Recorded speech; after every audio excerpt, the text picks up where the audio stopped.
Marcus Webb pressed his palm against the wagon wheel and felt nothing. No cold bite, no ache, no sensation at all. Just wood against dead flesh. He looked down at his boots. Black leather now crusted white with frost, and knew with sick certainty what was happening beneath them. His feet were already gone. January of 1873 didn't descend on southwestern Kansas so much as it attacked it. And hell, when it came, wasn't fire at all. It was white, breathless, and 40 degrees below anything a man should endure. The Cimarron River had been solid that morning when Marcus led his 7-wagon convoy across the ice.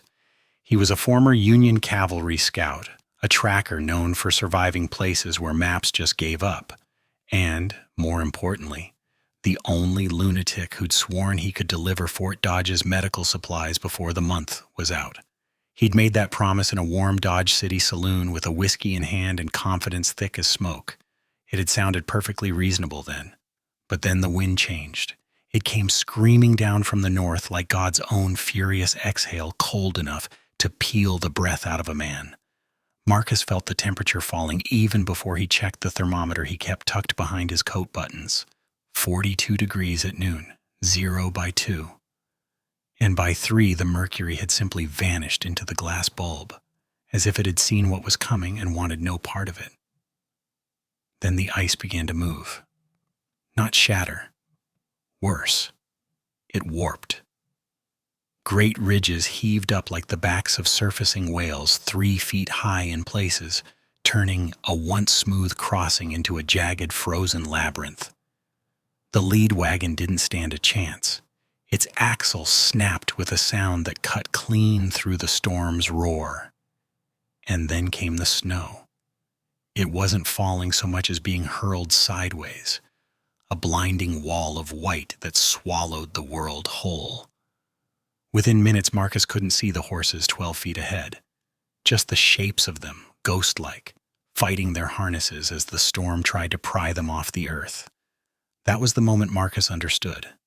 This wasn't weather. This was an execution sentence. Now they were trapped.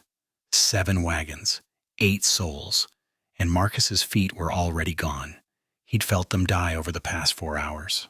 First the tingling, then the burning, then that terrible warmth that felt almost pleasant, like sliding into a hot bath.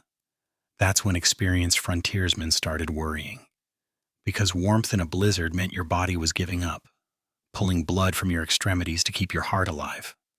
Marcus stomped his boots against the frozen ground. Nothing. Like stomping with wooden blocks. He glanced at the others huddled around the pathetic fire Dutch Harrington had managed to coax from wet timber, Sarah Hendricks clutching her daughter Emma close, 2 young Army privates who'd never seen winter like this, 3 Teamsters who were tough as leather but just as flammable, 14 miles to the nearest settlement. Maybe 36 hours before the cold killed them all. Marcus did the math. His feet were already dead, turning black inside his boots. But his legs might carry him far enough. He looked at the medical supplies in Wagon 3. Somewhere in those crates was a bone saw meant for the fort surgeon. Sometimes saving lives meant cutting away the parts already lost. Marcus waited until the others finally drifted into exhausted sleep before he crouched beside Private Morrison and checked his pulse. Nothing. The boy had stopped shivering an hour earlier, stopped complaining about the cold 30 minutes after that. Now he was just another frozen shape under a stiffening blanket. That made it official. They were dying. Dutch Harrington caught Marcus dragging Morrison's body away from the fire. The older Teamster didn't say a word. He didn't need to. The look on his face asked the question no man wanted answered. How long do we have? Marcus held up 3 fingers, maybe 4 if they burned another wagon. Dutch nodded once and went back to feeding twigs into a flame that had already lost the battle before it began. But Sarah Hendricks, that was the problem Marcus couldn't invent a solution for. Not because she was fragile. Sarah was tougher than most men he'd ridden with. But she was 8 months pregnant, hauling a child on her hip, and clinging to hope she couldn't afford. Little Emma kept asking when they'd reach the fort, when she'd see her father again. Every question cut Marcus deeper. There wasn't a single honest answer he could give that didn't end with maybe. He unrolled his map anyway, though he knew every inch of that country by memory alone. Schultz Homestead, 14 miles northeast. He'd stayed there 2 years back. Bought eggs from Greta Schultz. Traded tobacco with Klaus. Good people. Good horses. But 14 miles in this weather? With a storm like a living thing trying to tear them apart? 14 miles might as well have been 1,400, and Marcus knew why. He wiggled his toes out of instinct and felt nothing. No burn, no ache, no pain at all. That was the whole problem. His feet were already disappearing from him. Marcus untied his right boot. The leather had frozen stiff. He had to work it slowly, ignoring the wet sounds as cloth separated from skin. When the boot finally came off, he understood why amputation was suddenly the smart choice. His toes were black. Not frostbite purple. Not even the mottled gray of dying tissue. Pure black, like charcoal. The flesh had gone hard, and the smell, even in the freezing air, was wrong. Gangrene didn't care about temperature. It would spread up his leg, poison his blood, and kill him just as dead as the cold. But if he cut the feet off now, before the rot climbed higher, he might have 12 hours of mobility, maybe enough to crawl 14 miles. He looked at Sarah sleeping with Emma curled against her swollen belly. Looked at Dutch, keeping that worthless fire alive through sheer stubbornness. Looked at the 2 remaining privates who'd signed up to fight Indians, not weather. Marcus had survived Antietam by making cold calculations. He'd survived Gettysburg by doing what others couldn't. This was just another equation. His feet were already lost. The question was whether he'd lose them here uselessly or lose them in a way that mattered. He reached for the medical supplies and started hunting for the saw. Time to make terrible mathematics look like courage. The bone saw had teeth like a wolf. Marcus held it up to the firelight and counted. 42 jagged points designed to cut through human skeleton. He'd watched army surgeons use these during the war, always with 4 men holding the patient down and whiskey doing the heavy lifting. He had whiskey. He didn't have 4 men or the luxury of screaming. Dutch woke when Marcus started heating the wagon wheel hub in the fire. "You're really doing this?" Not a question. A statement of fact from a man who'd seen enough frontier brutality to recognize it. "Need you to cauterize after I cut. Press the hot iron flat against the stumps for 10 seconds each. Can you do that?" Marcus kept his voice level, like he was asking Dutch to shoe a horse. Dutch's hand shook as he gripped the iron rod. "Marcus, there's got to be another way." "There isn't." Marcus pulled off his left boot. The same black death stared back at him.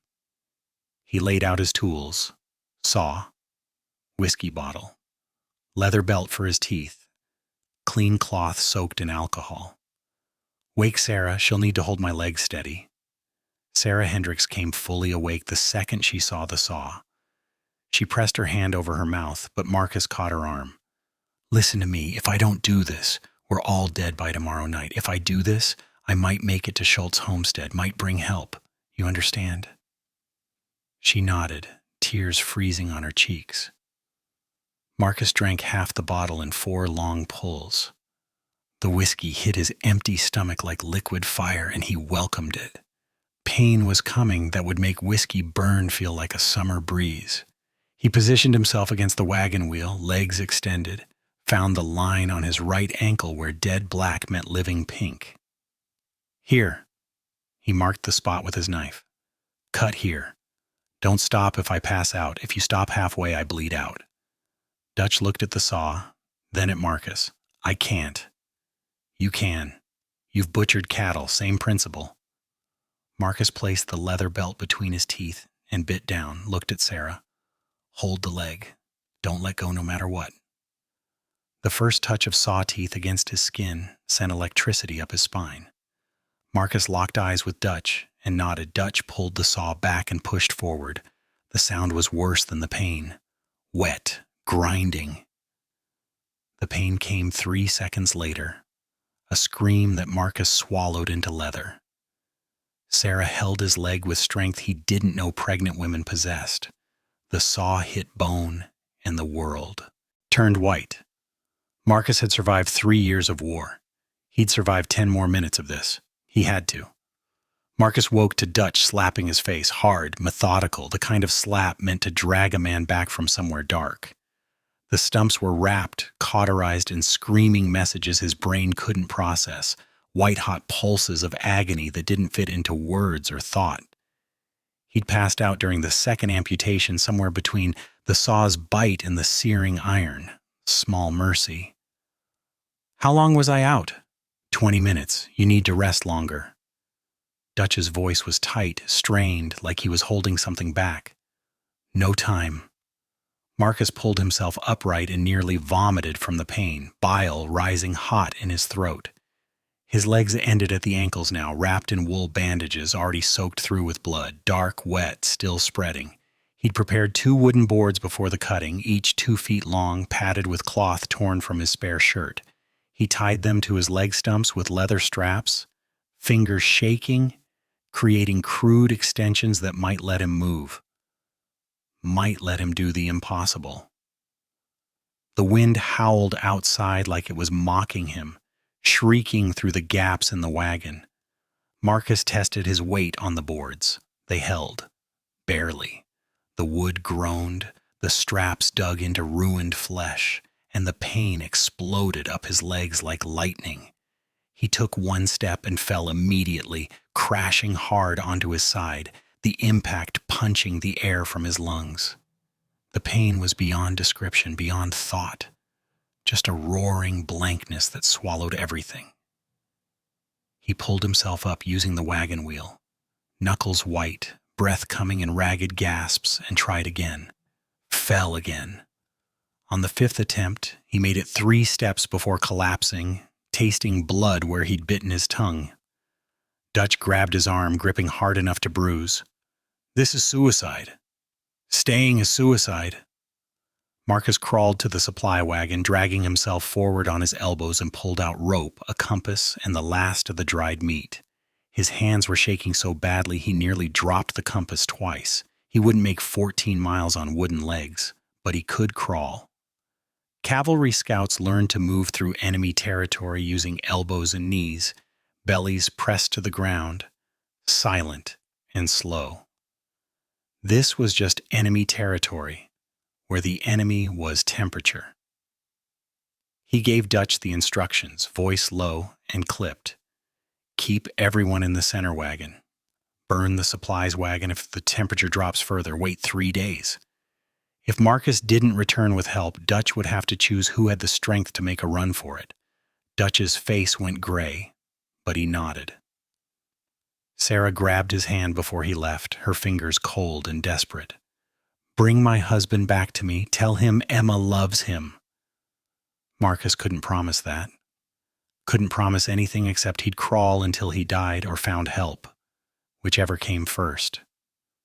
The words wouldn't come, his throat too tight, so he just nodded and pushed into the blizzard. The cold hit him like a fist, stealing his breath, and the world disappeared into white. The cold hit like a physical wall. 40 below, maybe colder. The wind tried to shove him backwards, but Marcus dropped to his hands and knees, using the wooden leg boards as crude anchors. He crawled forward 6 feet and looked back. Couldn't see the wagons anymore, just white death in every direction. He checked his compass, northeast, 14 miles. He'd covered maybe 10 feet. Marcus tied the rope around his waist and started moving. Hands into snow, pull, drag the boards forward. Hands into snow, pull. Each movement sent fire up his legs. Blood soaked through the bandages and froze instantly, creating red ice crystals that scraped against the wood. 2 hours in, he'd covered half a mile. His hands were frozen claws. The hallucination started around hour 3. His dead brother walking beside him through the snow, offering advice about nothing. Marcus kept crawling. The math was simple. Move or die. Save them or fail. There was no third option. Marcus stopped counting after 2 miles. Numbers became meaningless when every inch felt like death. When the world narrowed to the next pull forward, the next scrape of elbow against ice, the next breath that burned his lungs. His wooden boards had cracked twice, forcing him to retie them with frozen fingers that barely functioned, fingers that felt like stones attached to his hands. The blood trail behind him disappeared within seconds, the wind erasing evidence he'd ever existed, wiping him from the world with indifferent efficiency. Then his hand hit something solid under the snow. He cleared away powder with numb, clumsy fingers and found fur. Buffalo. Dead maybe a week, frozen solid, half buried in a drift like a monument to futility. The animal had created a windbreak, a pocket of space where the wind screamed overhead instead of through. Marcus didn't hesitate. He crawled against the carcass, pressing himself into the curve of its ribs, and let the buffalo's bulk shield him. The fur smelled like rot and ice. The temperature against the buffalo felt 20 degrees warmer, still deadly but survivable for an hour, maybe 2. Marcus pulled his coat tight and tried to force circulation into his hands, rubbing them together until the friction brought a dull ache. His stumps had gone quiet, which terrified him more than the pain. Silence where agony should be. Emptiness spreading. Quiet meant nerve damage. Quiet meant infection spreading, creeping up his legs like death on a slow crawl. He couldn't afford to care. The hallucinations came stronger now, sharper, more insistent. His father appeared first, sitting across from him in their Ohio farmhouse, asking why Marcus had joined the war when the farm needed him. The disappointment in his eyes felt real, cutting. Then came Lieutenant Brennan, his cavalry commander, screaming orders about flanking movements that made no sense, words bleeding together into noise. Marcus watched himself at Antietam, younger and whole, both feet firmly in stirrups as he charged Confederate positions, felt the horse beneath him, the weight of the saber, the certainty of youth. "Shut up," Marcus said to the ghosts. His voice sounded foreign, cracked and raw, barely human. "Not real. None of you are real." But Emma was real. Sarah's daughter asking when they'd reach the fort, her small voice full of trust. Dutch keeping that fire alive through sheer stubbornness, feeding it twigs like prayers. Sarah herself, 8 months pregnant and trusting a footless man to save her family, trusting him with everything she had left. Marcus forced himself to think tactically, pushing the ghosts away, locking them out. He'd covered maybe 4 miles in 6 hours, halfway point if he was lucky. The storm showed no signs of weakening. If anything, the wind had picked up, howling louder, colder. His body had maybe 6 more hours of function before hypothermia or blood loss shut him down permanently. 6 hours to crawl 10 miles. The math didn't work. It had never worked. But he started moving anyway. 6 hours to cover 7 miles. The math didn't work, unless he pushed harder, unless he stopped resting. Marcus checked the sky through breaks in the blowing snow. Stars, just glimpses, but enough to confirm direction. The North Star hung exactly where it should. Northeast from here. Keep the wind on his left shoulder.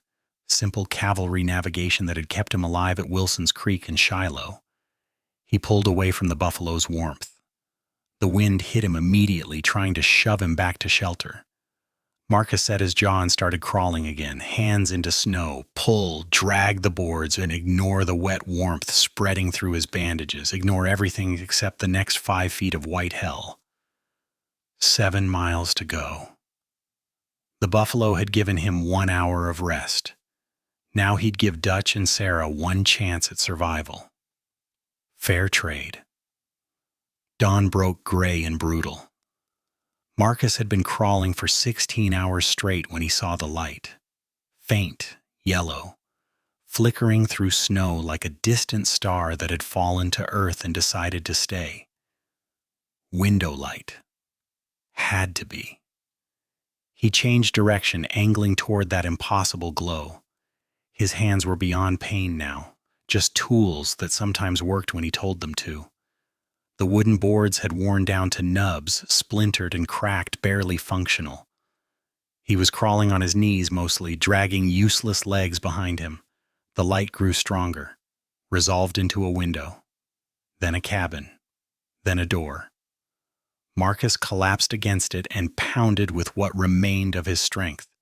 The door opened, and Greta Schultz screamed.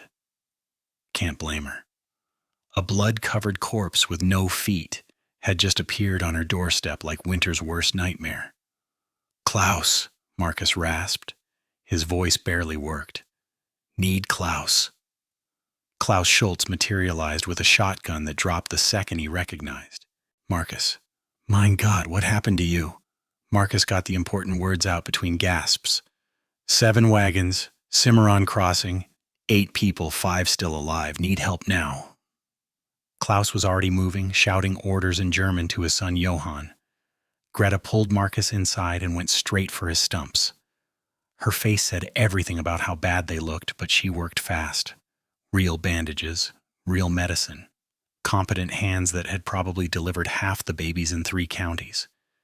"You should be dead," she said in accented English. "Soon, maybe. Not yet." Marcus grabbed her wrist. "They're dying. Every hour counts." Klaus reappeared with Johann, both dressed for the storm. They were loading a reinforced sled with blankets, food, firewood, everything. Smart people who understood emergency. But Klaus stopped when he saw Marcus trying to stand. "You cannot come. You need surgery, rest, prayer." "I'm coming." Marcus pulled himself upright using a chair. His vision swam but held. "You don't know the way. I do. And I need to see who I saved." "You'll die on the journey back." "Then I die after, not before." Marcus met Klaus's eyes. The old German saw something there that made him nod. Some men couldn't be argued with.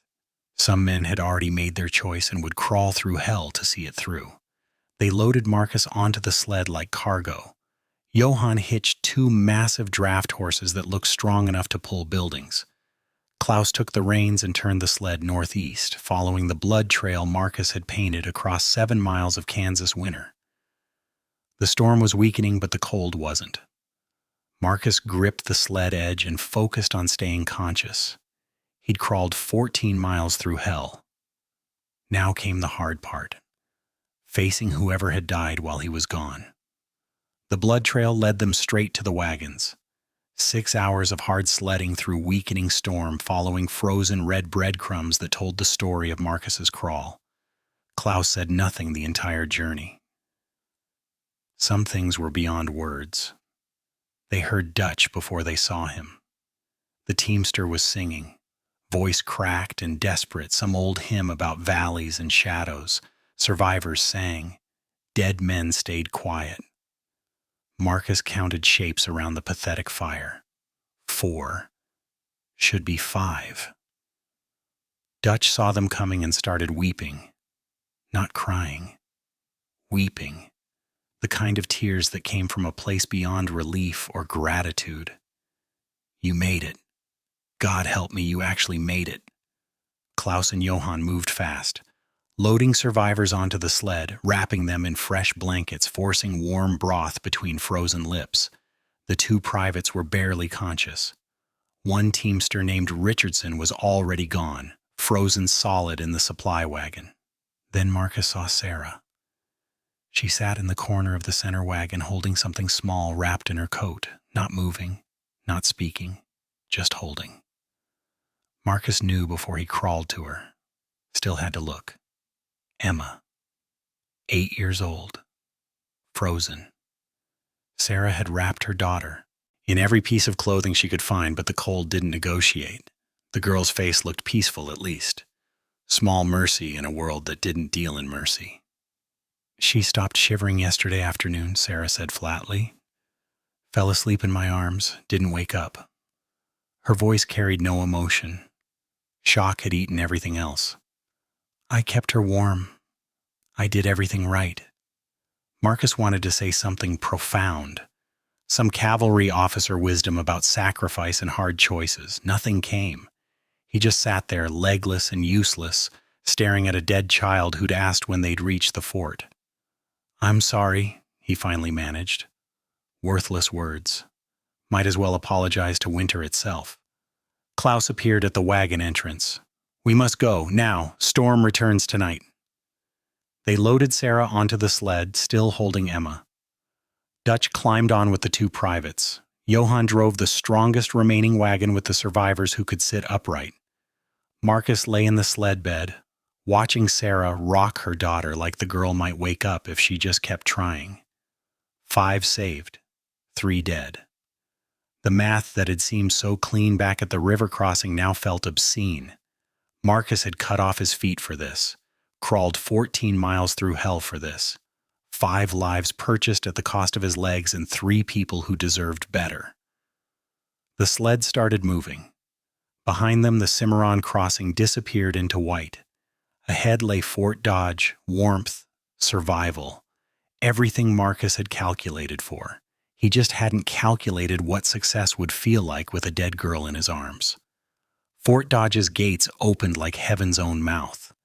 Marcus barely registered the soldiers rushing out, the shouting, the organized chaos of emergency response. He focused on staying conscious long enough to see Sarah handed off to the fort doctor's wife. Dr. Benjamin Chase took one look at Marcus's stumps and started cursing in Latin, professional cursing, the kind surgeons used when they saw something medically offensive. "Who did this butchery?" "I did." Marcus's voice came out wrong, slurred, blood loss catching up. "Had Dutch cauterize." Chase cut away the bandages. The stumps were black again, infection racing up both legs like fire up a fuse. "You amputated your own feet with what, a butter knife?" "Bone saw, medical supplies." Marcus tried to point at the wagon, but his arm wouldn't cooperate. "Need to go higher, don't you?" Chase met his eyes. The doctor had seen battlefield surgery. He knew what Marcus was asking. "Mid-calf on both legs, maybe higher if the rot spread. You understand you might not survive another amputation?" "Survived the first 2. Marcus tried to smile. Failed. "What's 2 more?" They carried him to the surgery room. No anesthesia. Fort Dodge was running on emergency supplies until Marcus's convoy had arrived, and they needed chloroform for the privates who'd lost fingers and toes. Marcus refused it anyway. Some part of him wanted to feel this, penance maybe, or just proof he was still alive enough to hurt. The surgery took 40 minutes. Marcus bit through the leather strap twice, passed out once, woke up screaming and bit through the strap again. Chase worked like a craftsman, precise cuts that would heal clean if Marcus lasted long enough to heal at all. When it finished, Marcus had legs that ended halfway down his shins.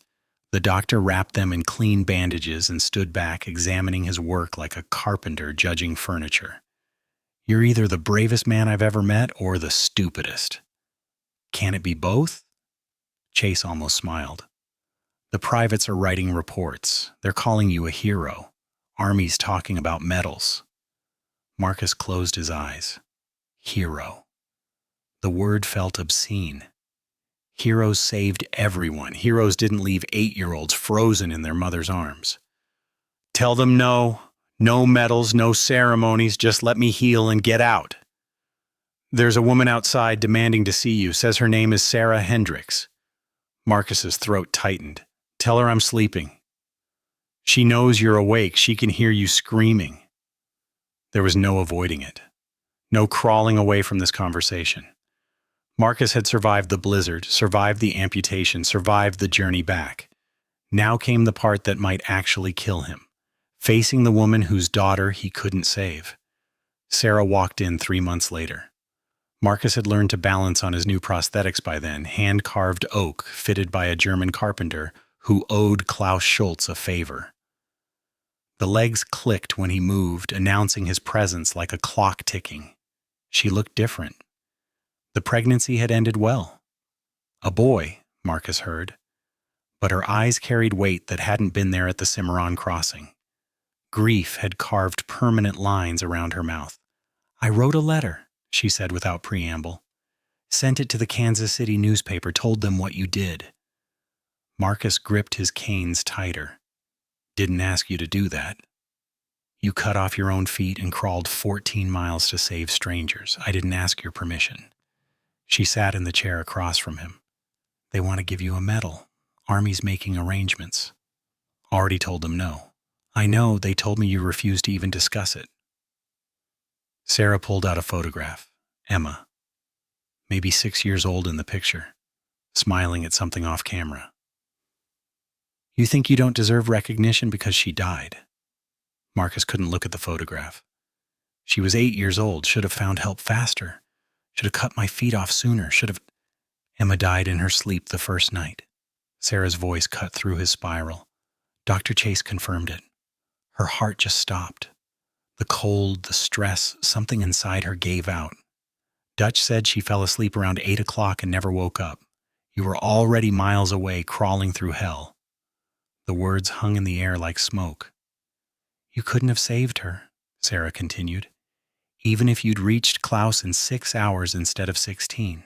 Even if you'd flown there on angel wings. Emma was already gone before you made it half a mile, but the rest of us? Dutch, Richardson, the privates, me and my baby?" She placed her hand on her stomach. "We lived because you made an impossible choice." Marcus finally looked at the photograph. Emma's smile hurt worse than any amputation. "Doesn't feel like winning."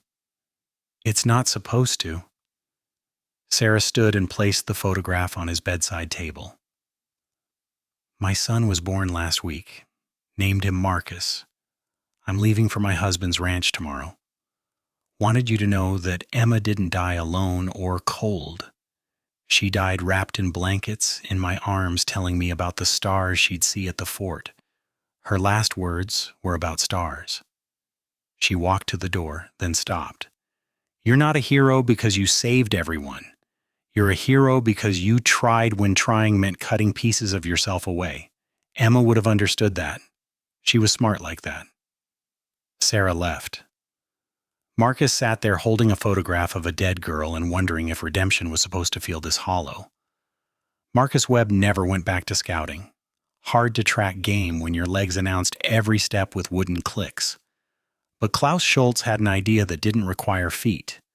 They built the schoolhouse together on land between the Schultz homestead and the main trail. 1 room, 8 desks, a blackboard Klaus ordered from St. Louis. Parents from 3 counties sent their children because the teacher had done something impossible, and maybe impossibility could be taught. Marcus taught reading from newspapers, arithmetic using real problems like calculating supplies for winter or figuring distances between settlements, and survival. The kids loved survival lessons. How to read stars, how to find water under snow, how to recognize frostbite before it cost you body parts. They asked about his legs constantly. Children had no filter, which Marcus preferred. Honesty beat pity.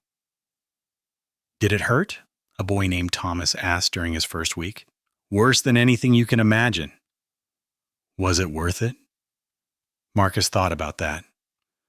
About Emma's photograph still sitting by his bed. About Sarah's son learning to walk somewhere in western Kansas. About Dutch Harrington, who visited twice a year and never once called him a hero, just shook his hand and moved on. "Ask me when you're older," Marcus finally said. "The answer keeps changing." Years passed. The story grew in the telling. Travelers stopping at Klaus's place heard about the one-legged teacher who'd crawled through hell. They exaggerated naturally. 40 miles instead of 14, 100 people saved instead of 5. Marcus became legend, which was easier than being human. But the children who sat in his schoolhouse saw something different. They saw a man who walked with canes and never complained, who taught them that courage wasn't fearlessness, but making terrible choices when all choices were terrible, who explained that saving others sometimes meant sacrificing parts of yourself you'd never get back. And that was mathematics, not heroism. One spring morning, a girl named Catherine raised her hand. "Mr. Webb, if you could go back, would you still cut off your feet?" Marcus looked out the schoolhouse window at the trail where wagons passed daily. Somewhere out there, Sarah's son Marcus was probably learning to read. Dutch was hauling freight.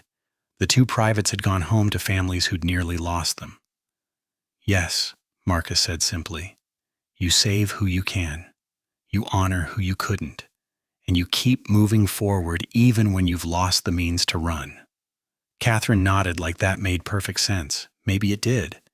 Maybe frontier children understood better than adults that survival required sacrifice. And sacrifice didn't always come with medals or glory, just wooden legs and schoolhouses and the quiet knowledge that you'd chosen correctly when there were no correct choices. If stories like this one move you, click the like button and subscribe to the channel. Tomorrow, we'll share another tale of courage that'll leave you speechless. Trust me, you won't want to miss it.